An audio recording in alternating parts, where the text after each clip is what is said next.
Hello students, I am Hardik Sheta from Saraswat international academy Vapi. आज हम standard 12 subject physics chapter number 10 wave optics को आगे बढ़ाएंगे। तो आज का टॉपिक है coherent and incoherent addition of waves. अब सबसे पहली बात, कोहेरेंट वेव्स किसको बोलते हैं, इनकोहेरेंट वेव किसको बोलते हैं। ठीक है, कोहेरेंट वेव्स मतलब ऐसे वेव्स जिनके बीच में फेज डिफरेंस ऑलवेज कांस्टेंट रहता है। ठीक है, तो सपोज एक वेव की फ्रीक्वेंसी है ओमेगा, दूसरे वेव की फ्रीक्वेंसी है ओमेगा। एक वेव ने स्टार्ट किया था 0 एंगल से और दूसरे वेव ने स्टार्ट किया था 30 डिग्री एंगल से। तो t इक्वल टू 0 टाइम पे ये एंगल बनेगा 0, ये एंगल बनेगा 30। मतलब इनिशियल फेज डिफरेंस यहाँ पे कितना रहेगा 30। दोनों के बीच में इनिशियल फेज डिफरेंस कितना है 30। अगर ये दोनों की फ्रीक्वेंसी कांस्टेंट रही तो आफ्टर एनी टाइम इन दोनों के बीच में फेज डिफरेंस रहेगा 30।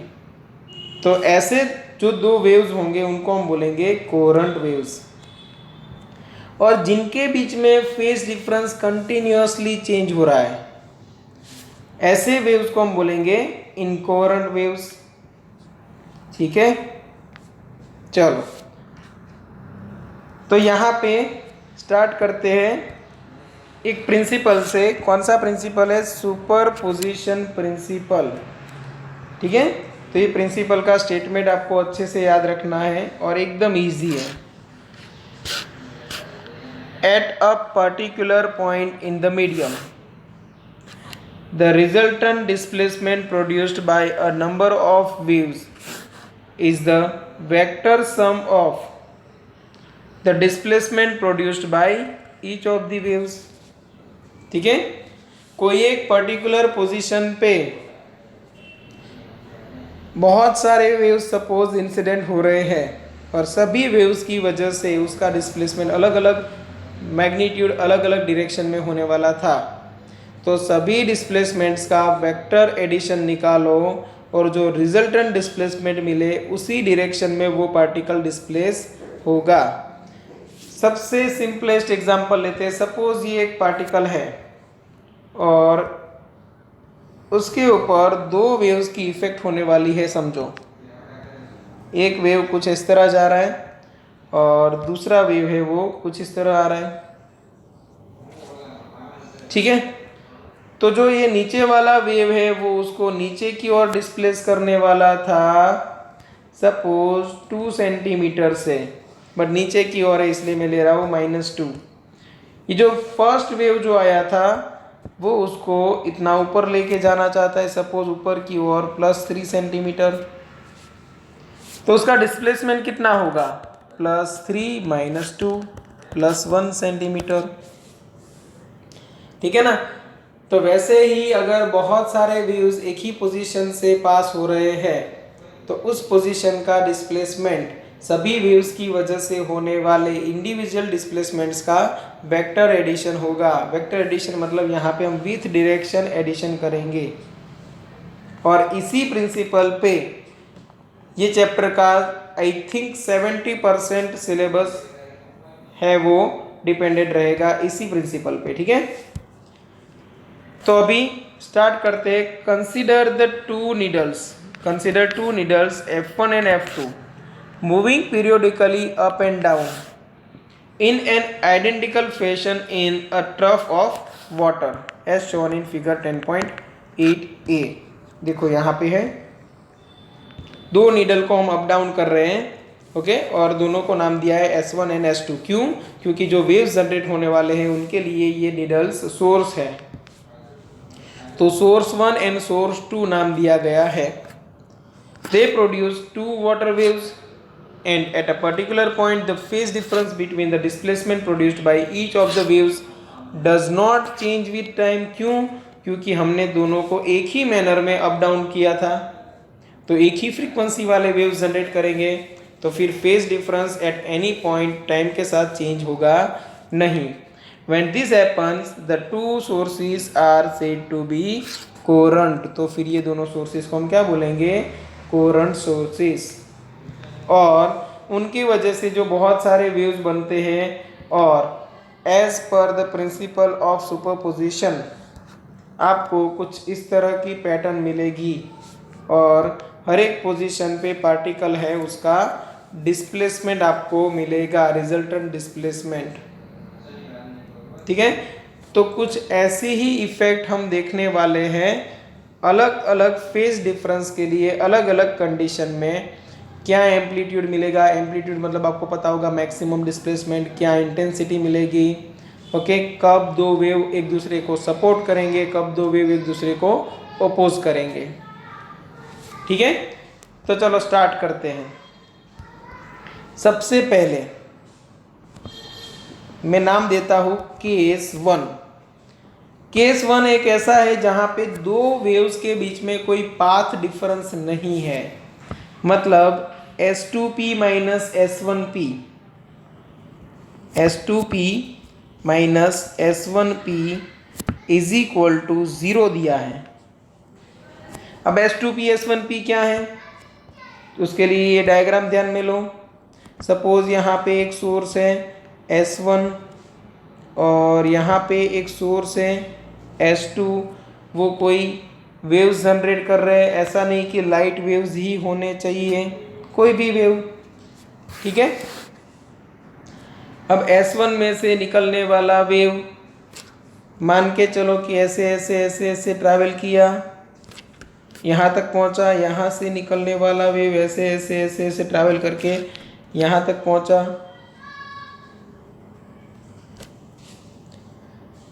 और यहाँ पे कहीं पे पोजीशन है P।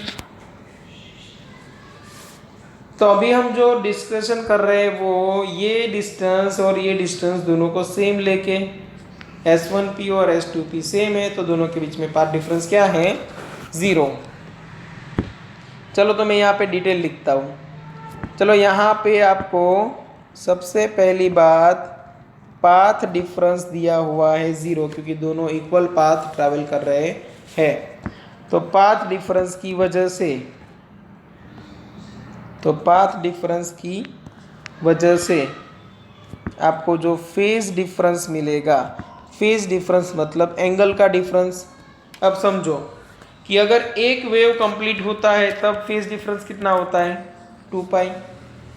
एक वेव कंप्लीट होता है तो वेव की लेंथ होती है, उसको हम क्या बोलते हैं, वेव लेंथ, और तब जाके एंगल बनता है 360 डिग्री, मतलब रेडियन में काउंट करो तो 2 पाई।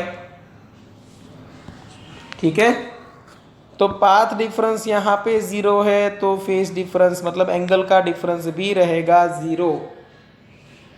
और जब एंगल का डिफरेंस 0 है तो मैं कुछ इस तरह लिख सकता हूं, वेव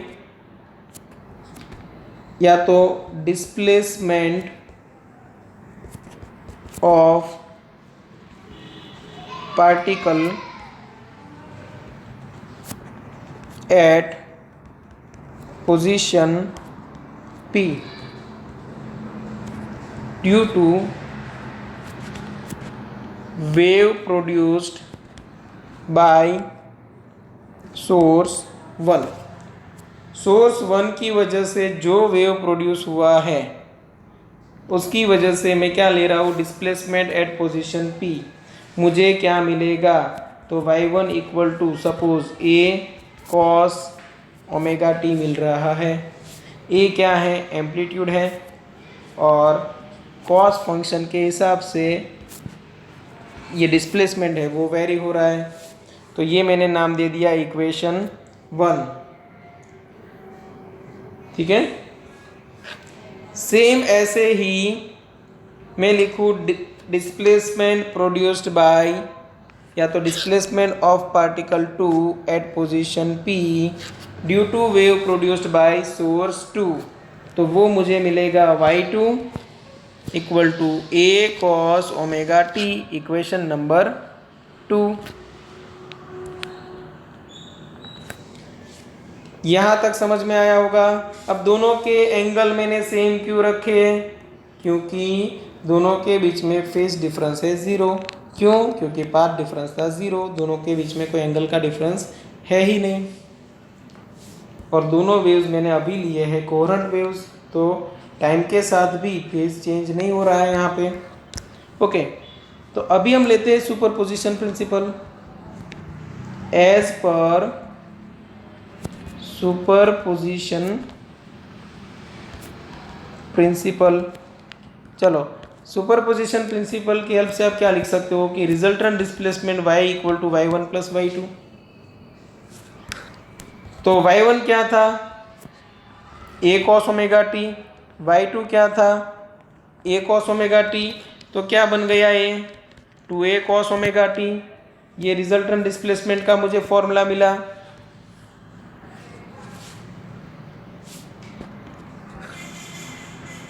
ठीक है, चलो यहाँ तक आ गए, मतलब आपने 30% थियरी फिनिश कर ली।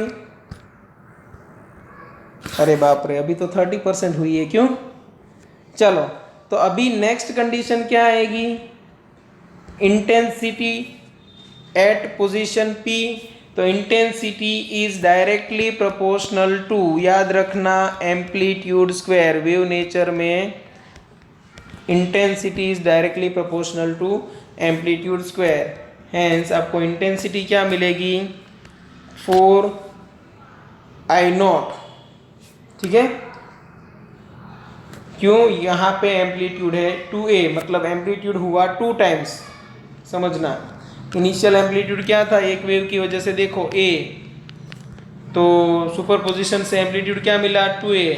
तो एम्पलीट्यूड अगर 2 टाइम्स हुआ तो इंटेंसिटी है वो 4 टाइम्स होगी। तो यहाँ पे फिर एक्सप्लेन करना पड़ेगा, where I0 is the intensity of each wave, हर एक वेव की इंटेंसिटी थी I0। तो एम्पलीट्यूड 2 टाइम्स हुआ, इंटेंसिटी 4 टाइम्स हुई।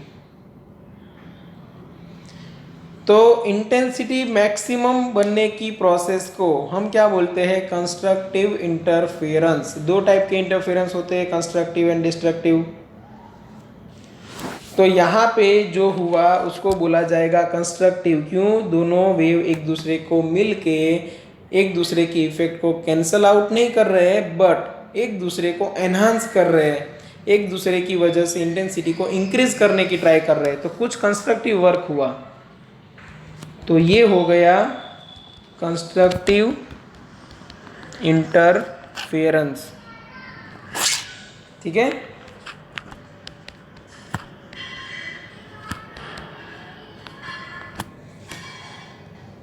चलो यहाँ तक सब कुछ समझ में आ गया होगा। अभी हम पाथ डिफरेंस चेंज करने वाले हैं। ठीक है, तो 1 मिनट में ये स्टॉप करके थोड़ा मैं कॉपी पेस्ट कर लेता हूँ। ठीक है, ओके, तो हम यहाँ पे देखो चेंजेस क्या क्या कर रहे हैं, अच्छे से ध्यान देना। केस 2 में हम पाथ डिफरेंस लेने वाले हैं 2 लैम्बडा। देखो आप lambda, 2 lambda, 3 lambda, 4 lambda, 5 lambda कुछ भी ले सकते थे, हम टेक्स्ट बुक के हिसाब से चल रहे हैं। और जो पोजीशन है उसको नाम अलग देते थे, तो S2Q और S1Q, और हम मान के चलते हैं कि यहाँ पे कहीं पे पोजीशन थी Q,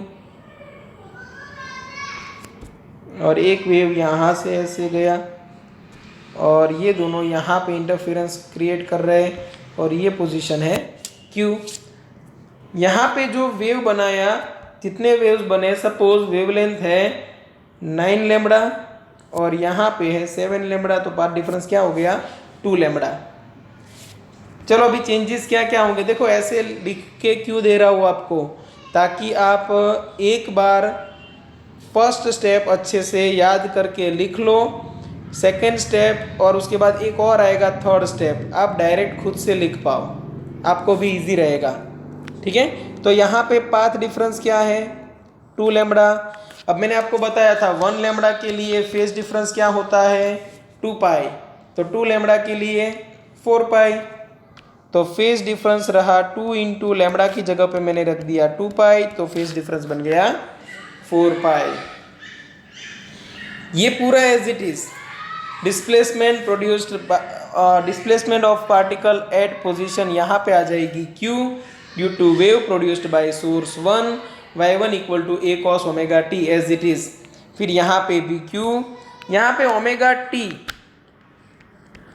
चलो एंगल ओमेगा टी है बट अभी फेज डिफरेंस आएगा, क्यों? क्योंकि पाथ डिफरेंस था। अब देखो ये वाला जो वेव है वो पहले पहुंचेगा, ये वाला थोड़ा लेट है। लेट है तो क्या हुआ समझो, तो एक वेव जब डिस्टेंस ट्रैवल करके यहाँ से स्टार्ट करके यहाँ तक पहुँच गया, तब दूसरा वेव यहाँ से यहाँ तक ही पहुँचा होगा, और वो कितना पीछे होगा? 2 लैम्बडा जितना। तो एंगल में कितना? 4 पाई जितना पीछे है, इसीलिए सब्ट्रैक्शन आएगा। ऐसे अच्छे से याद रख लो। तो यहाँ पे जो हम लिखने वाले हैं उसमें omega T minus phase difference क्या था? 4 पाई। अब उससे क्या फ़र्क पड़ता है? एंगल तो 4 पाई ही है ना, और 4 पाई माइनस समथिंग होगा तो कॉस में कोई चेंज नहीं आएगा, क्योंकि 0 एंगल, 2 पाई एंगल, 4 पाई एंगल सभी एक ही पोजीशन पे होते हैं। तो ओमेगा टी माइनस 0 करो, ओमेगा टी माइनस 2 पाई करो, सेम रिजल्ट मिलेगा आपको कॉस के लिए। तो वही रहा सेकेंड इक्वेशन। Very good. तो यहाँ से और अच्छा, ये भी वही, सारे स्टेप वही के वही।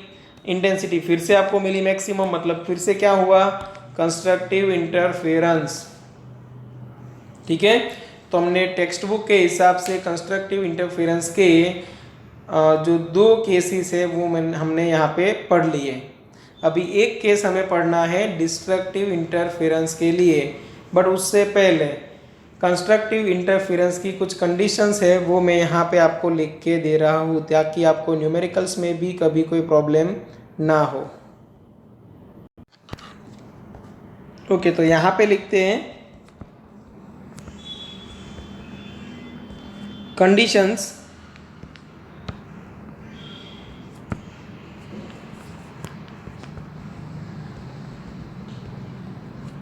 For constructive interference. Okay, conditions for constructive interference. चलो कंडीशंस क्या हो सकती है? तो सबसे पहले वो पाथ डिफरेंस के फॉर्म में हो सकती है कि पाथ डिफरेंस क्या क्या होगा तो कंस्ट्रक्टिव इंटरफेरेंस हो सकता है। तो 0 हो सकता है पाथ डिफरेंस, लैम्बडा हो सकता है, 2 lambda, 3 lambda, dash dash dash dash. तो मैं path difference equal to in general ऐसे लिख सकता हूँ n lambda. Path difference equal to in general में लिख सकता हूँ n लैम्बडा। देखो अभी तक आपको क्लियरली सब कुछ समझ में नहीं आया होगा, अब जब हम ग्राफ ड्रॉ करके पढ़ेंगे तभी आपको समझ में आएगा।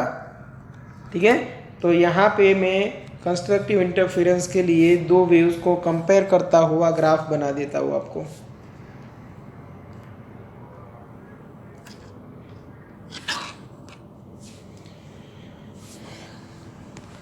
सपोज एक वेव यहाँ पे ऐसे मिल रहा है,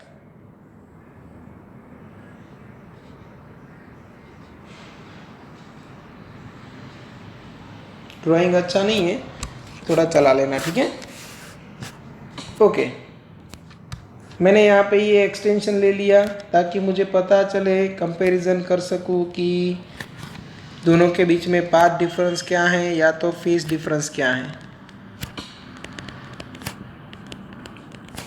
ठीक है, अब मैंने बोला कि पाथ डिफरेंस अगर इन जनरल n लैम्बडा है और जहाँ पे पेयर n की वैल्यू 0, 1, 2, 3 कोई भी हो सकती है, कोई भी इंटीजर नंबर, तो आप इनमें से सिलेक्ट करो कोई भी एक वैल्यू। सपोज मैंने n इक्वल टू 2 सिलेक्ट किया, तो 2 लैम्बडा जितना पाथ डिफरेंस, 2 लैम्बडा मतलब कितना? यहाँ पे एक वेव कंप्लीट हुआ, यहाँ पे दूसरा कंप्लीट हुआ, ये डिस्टेंस कितना है? ये डिस्टेंस है 2 लैम्बडा। तो मतलब सेकेंड वेव वहाँ पे इंसिडेंट होगा कुछ इस तरह, ऐसे देखो, वो 2 लैम्बडा के बाद ही स्टार्ट होगा।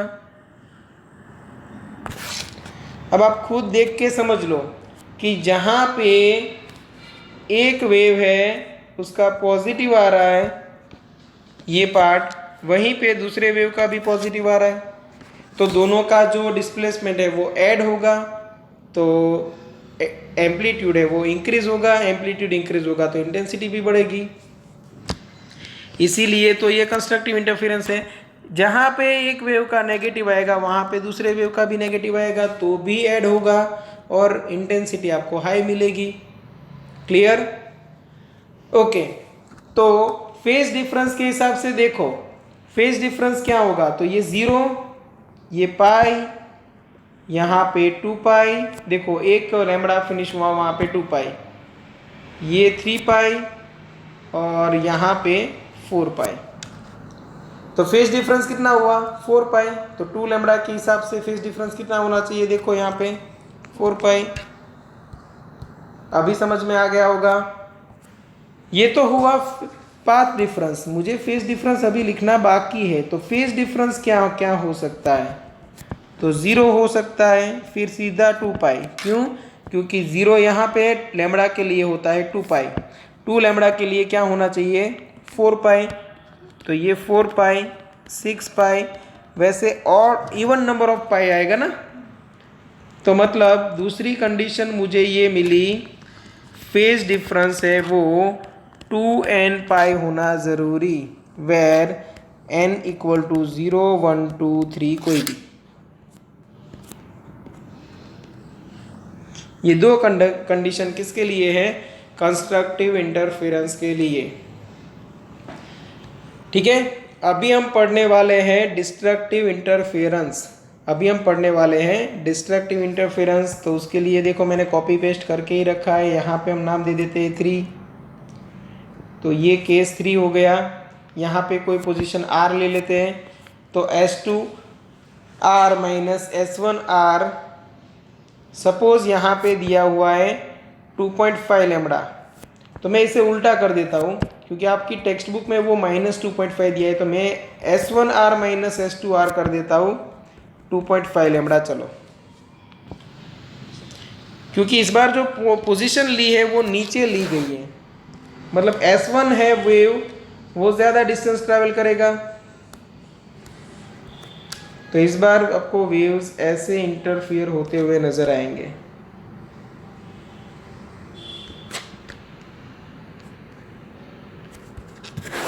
और यहाँ पे सपोज कोई पोजीशन है R, इन दोनों के बीच में पाथ डिफरेंस कितना लेना है 2.5 लैम्बडा। तो सपोज मैंने यहाँ पे लिया 9 लैम्बडा, तो यहाँ पे मुझे लेना पड़ेगा 6.5 लैम्बडा। वैल्यूज कोई भी लो, डिफरेंस है वो 2.5 लैम्बडा होना जरूरी।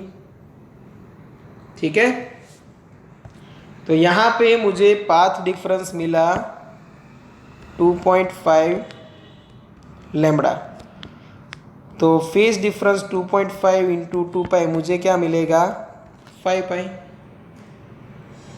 समझ में आया? चलो, तो अभी फेज डिफरेंस मिल गया। Displacement of particle at position R due to wave produced by source 1, वो एज इट इज रहेगा। यहाँ पे position R due to wave produced by source 2 में ओमेगा t प्लस और माइनस समथिंग आएगा।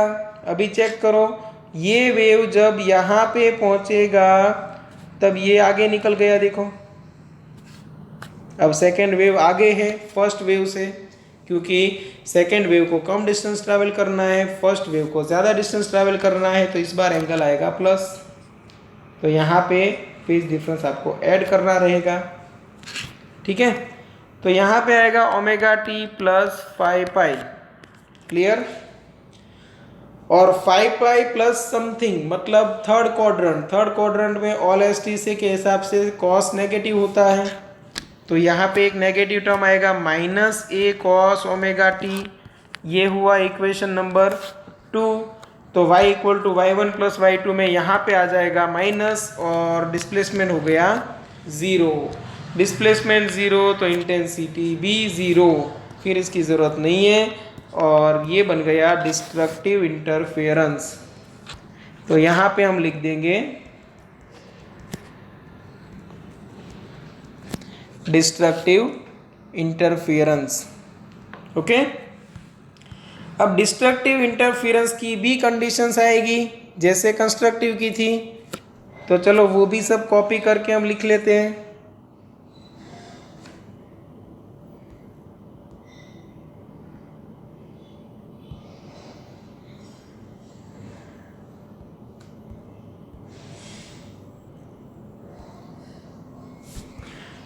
तो अभी जो हम करेंगे वो conditions for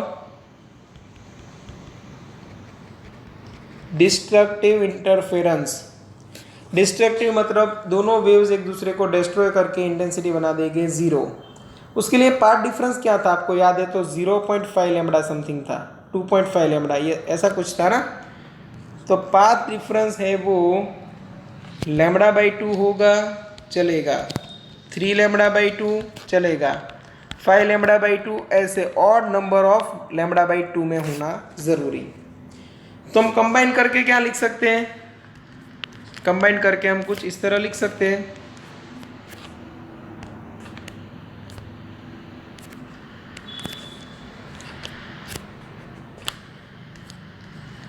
n plus 1/2 into lambda.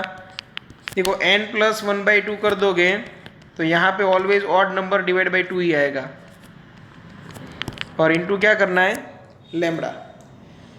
n की वैल्यू 0 से स्टार्ट कर दो। तो सेम वे यहाँ पे फेज डिफरेंस आपको मिलेगा, जो फेज डिफरेंस आपको मिलेगा वो ऐसे मिलेगा, n प्लस 1/2 इंटू क्या कर दोगे लैम्बडा की जगह पे 2 पाई, और ये जो फेज डिफरेंसेस हैं वो नहीं चलेंगे अभी, पाई 2 पाई नहीं चलेगा ना, ऑड नंबर मतलब 3 पाई 5 पाई 7 पाई ऐसे होना चाहिए। तो आप डायरेक्ट अगर इनमें कोई चेंज करना चाहो, n प्लस 1/2 इंटू 2 पाई तो है ही, बट चेंज करना चाहो तो 2n प्लस 1 इंटू पाई लिख सकते हो, दोनों में से कोई भी याद रख सकते हो न्यूमेरिकल के लिए।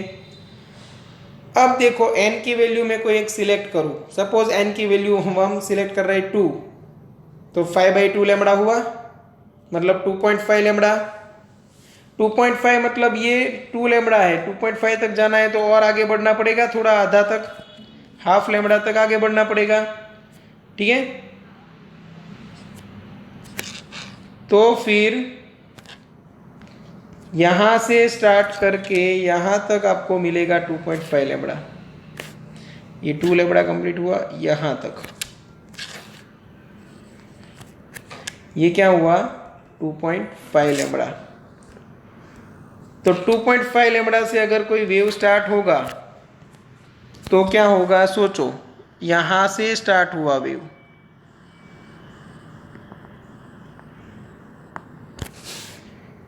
अब चेक करो, जहां पे एक वेव का नेगेटिव पार्ट आ रहा है वहां पे दूसरे वेव का पॉजिटिव पार्ट आ रहा है, दोनों एक दूसरे को सब्ट्रैक्ट करके कैंसिल आउट करेंगे।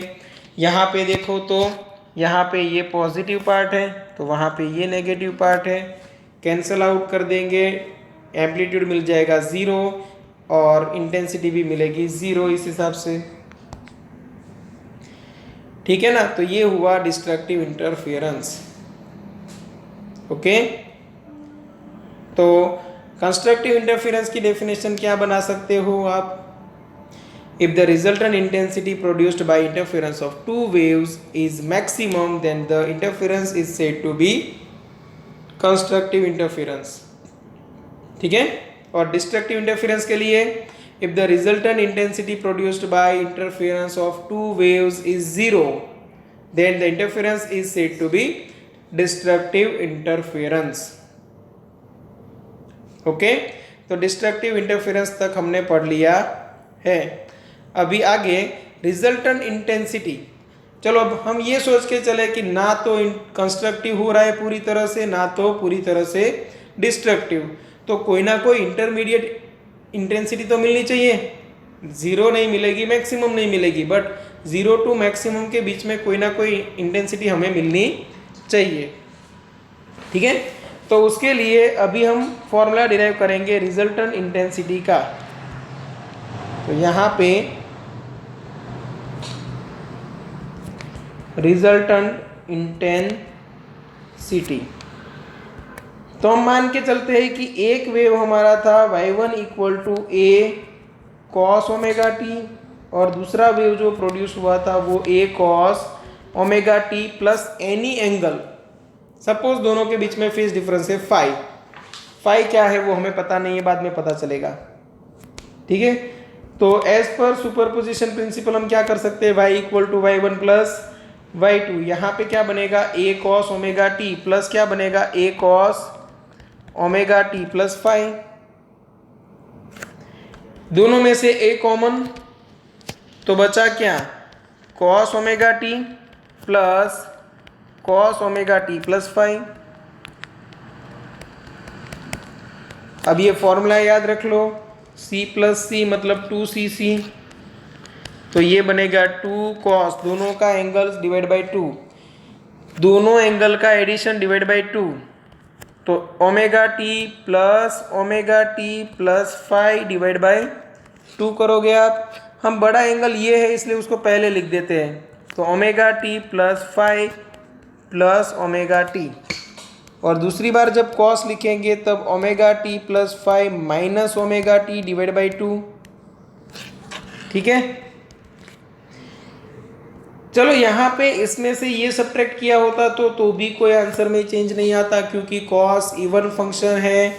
कॉस माइनस थीटा को आप कॉस थीटा लिख सकते हो।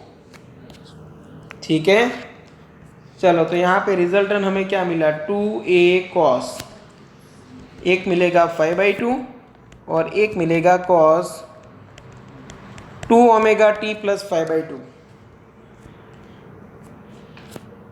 ये रिजल्टेंट डिस्प्लेसमेंट का फॉर्मूला कैसे मिला, तो ये ओमेगा टी कैंसिल हो गया, तो वहाँ पे एंगल बचा सिर्फ 5/2, वो हमने यहाँ पे लिखा। यहाँ पे ओमेगा टी का एडिशन हुआ 2 omega t plus 5 divide by 2 हुआ। क्लियर। अब ये क्या हो गया एम्पलीट्यूड, तो आप लिख सकते हो here 2a cos 5/2 is amplitude of resultant wave, क्योंकि वो टाइम पे डिपेंडेंट नहीं है, इतनी चीज़ कांस्टेंट हो गई, टाइम के साथ वेरी होगी ये, इसलिए ये बन गया एम्पलीट्यूड। ओके, अब हमें पता है कि intensity is directly proportional to क्या है, एम्पलीट्यूड स्क्वायर। तो यहाँ पे इंटेंसिटी का फॉर्मूला बनेगा, देखो ये 2a cos थीटा है, तो यहाँ पे 2 का स्क्वायर क्या बनेगा 4, a स्क्वायर की जगह पे इंटेंसिटी I0, और इसका स्क्वायर क्या होगा cos स्क्वायर 5/2। ये मेन फॉर्मूला है इंटेंसिटी का। Resultant intensity generated by interference of two waves, I equal to 4I0 cos square 5/2। ये सब हमने बात की कोहेरेंट वेव के लिए। अगर सोर्स इनकोहेरेंट है तो चलो इनकोहेरेंट सोर्स के लिए क्या कर सकते हैं हम, तो इनकोहेरेंट सोर्स में फाई है वो क्या होगा, फेज है वो कंटिन्यूसली चेंजिंग होगा, इसीलिए एग्जैक्ट हमें पैटर्न नहीं मिलेगी, तो हमें लेनी पड़ेगी एवरेज इंटेंसिटी। क्या करेंगे हम, एवरेज इंटेंसिटी निकालेंगे। एवरेज इंटेंसिटी में 4I0 एज इट इज, क्योंकि वो मैक्सिमम इंटेंसिटी है, ये वेरी हो रहा है, देखो चेंजिंग है ना फाई, तो उसको एवरेज में ले लेते हैं, एवरेज ऑफ cos स्क्वायर 5/2, तो ये हुआ 4I0 cos स्क्वायर 5/2 मतलब 1/2, ये बन गया 2I0।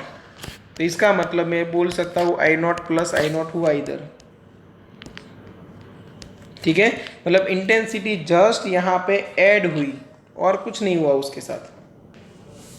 ठीक है, तो इनकोहेरेंट सोर्सेस है तो इंटेंसिटी को सिर्फ क्या करना है, ऐड करना है, और कोहेरेंट सोर्सेस है तो ऐसे। अब आपकी टेक्स्ट बुक में अलग अलग इंटेंसिटी वाले वेव्स के लिए बात नहीं की है। यहाँ पे 2 वेव है, दोनों की इंटेंसिटी कितनी है I0, दोनों के अलग अलग भी हो सकती है। तो उसके लिए फॉर्मूला दिया नहीं है, बट कहीं पे एमसीक्यू में ज़रूरत पड़े, अगर डिफरेंट इंटेंसिटी वाले वेव्स हैं, ठीक है, तो रिजल्टेंट इंटेंसिटी मिलेगी I equal to I1 plus I2 plus 2√I1 I2 into cos फाई। अब देखो cos फाई की एवरेज वैल्यू क्या मिलती है, 0, इसीलिए यहाँ पे एडिशन हो जाएगा और यहाँ पे भी एडिशन होगा I1 प्लस I2, बाकी का 0 हो गया। इनकोहेरेंट के लिए, कोहेरेंट के लिए ये पूरा फॉर्मूला, इनकोहेरेंट में इतना 0 हो जाएगा, इतना निकल गया, तो बचा क्या, I1 प्लस I2, तो सिर्फ एडिशन हो रहा है, ठीक है। चलो, तो यहाँ पे कंप्लीट हुआ coherent and incoherent addition of waves. Okay, अच्छे से पढ़ना, एक दो बार रिवीजन कर लेना, अगर कहीं पे डाउट है तो आप एनी टाइम कांटेक्ट कर सकते हो।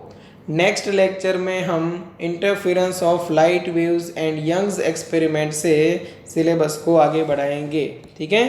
चलो यहाँ तक रखते हैं, थैंक यू।